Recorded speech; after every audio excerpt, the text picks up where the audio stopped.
There's an ancient phrase, here's what it says: if you try to save your life, you will lose it. But if you will lose your life, meaning if you will invest your life, that's the best way to save it and to multiply it many times over. Everybody has a turn back moment. Everybody has a crossroad. You can either decide to continue or to quit, to go forward or to go back. I will my way to the top. Some of you got that same fight in you, but you fight people. You still cussing folk out. You still laying hands on people. That's the easy fight. Now fight your bad habits. Fight your addictions now. Fight your laziness. Fight your procrastination. Take that energy now and fight to get a degree. Fight to start a company. Fight. High performers are obsessed about the topic in which they're trying to learn, master, grow into. And if no one thinks you're crazy, you're not yet operating to the outer limits of your potential. You're not there yet. Because somebody in your life should say, you really care about this in a crazy way. And when you get there, you know you found your thing. So looking for a way in which we can begin to give our lives some special power. Number one, commit yourself to giving your best at all times. It's a new game now. So now more than ever, it's about creating a positive atmosphere in the workplace and people that have that competitive edge, people that are hungry to make it. So you got to be hungry now. You can't just casually walk around, well, I'll get to it later on. Oh, no, this is a new day right now. Committing yourself to give your best at all times, regardless of the competition to do otherwise, or the influences of negative people that will tell you, hey, look here, don't push yourself too much. Now's the time to push yourself, to always get in the habit of giving the best that you have to share. People need to know you for one major thing first. He works.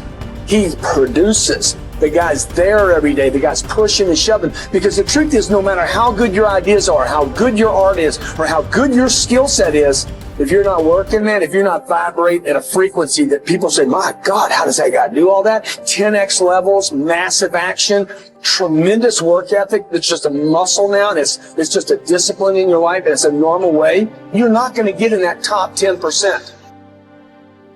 You bring on some powers in the universe that works through you to bring about changes that you would never ever know unless you have dedicated yourself.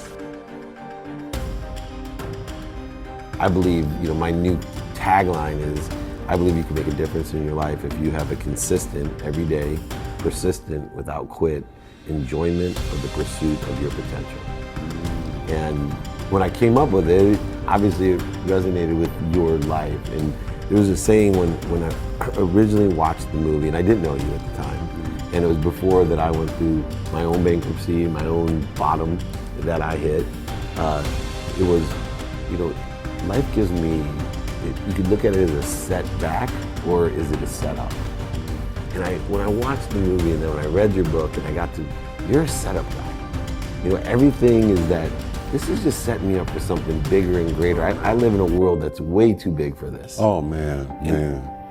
Can you tell me where that came from? Well, you know what? First of all, let me say this about that. It's interesting you should mention that.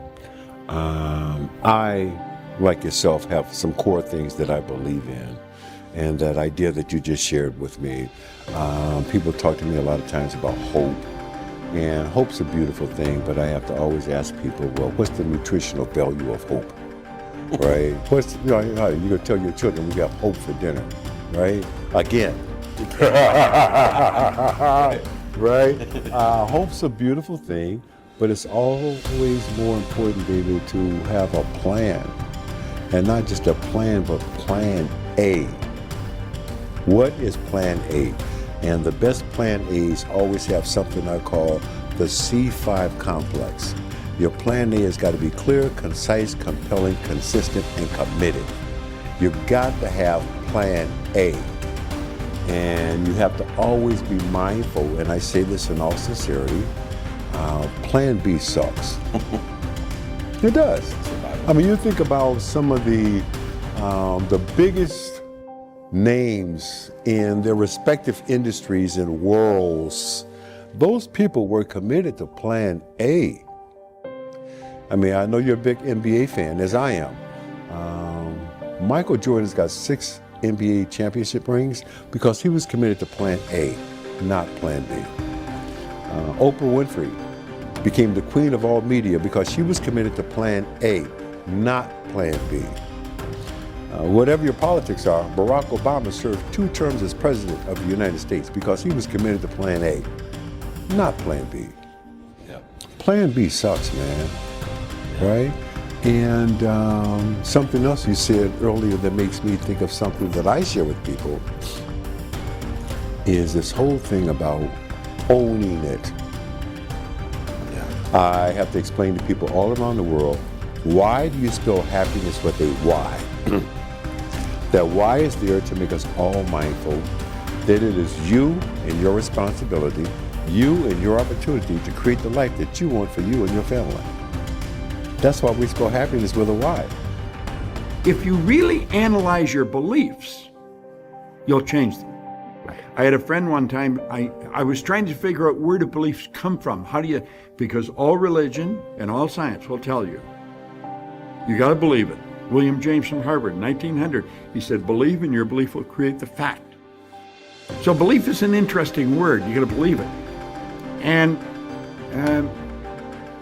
I was having lunch with a mentor one time and he said, our belief system is based upon our evaluation of something.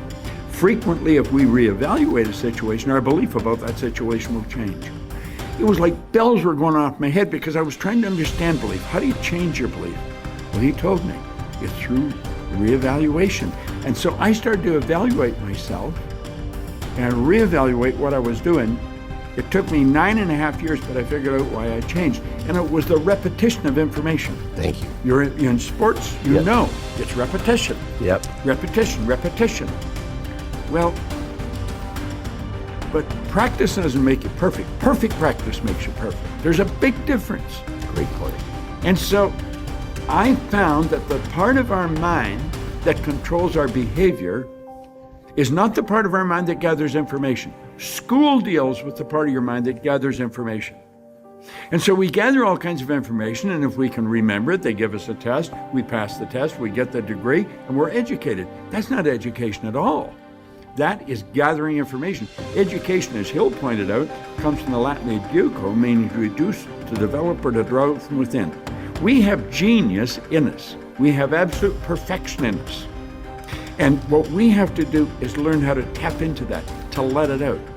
But we have a part of our mind that controls our behavior, and that's where a paradigm is. And the paradigm literally controls our behavior. I don't care what you're doing. If you're not altering the paradigm, you're not going to improve your results. Many people may or may not know, you can actually name your alarm. So my alarm, I don't put it by my bed. Why would you condition yourself to put something as important as what's going to help you get up in a place where it's easy for you to make an excuse, right? So my phone is across in another room for 2 reasons. Number 1, I have to physically get out of bed. And number 2, Amy's going to kill me if that goes off for too long. So I am sprinting to turn that thing off. And the first thing I see on the screen is my mother's name, Jan Fishman Newman.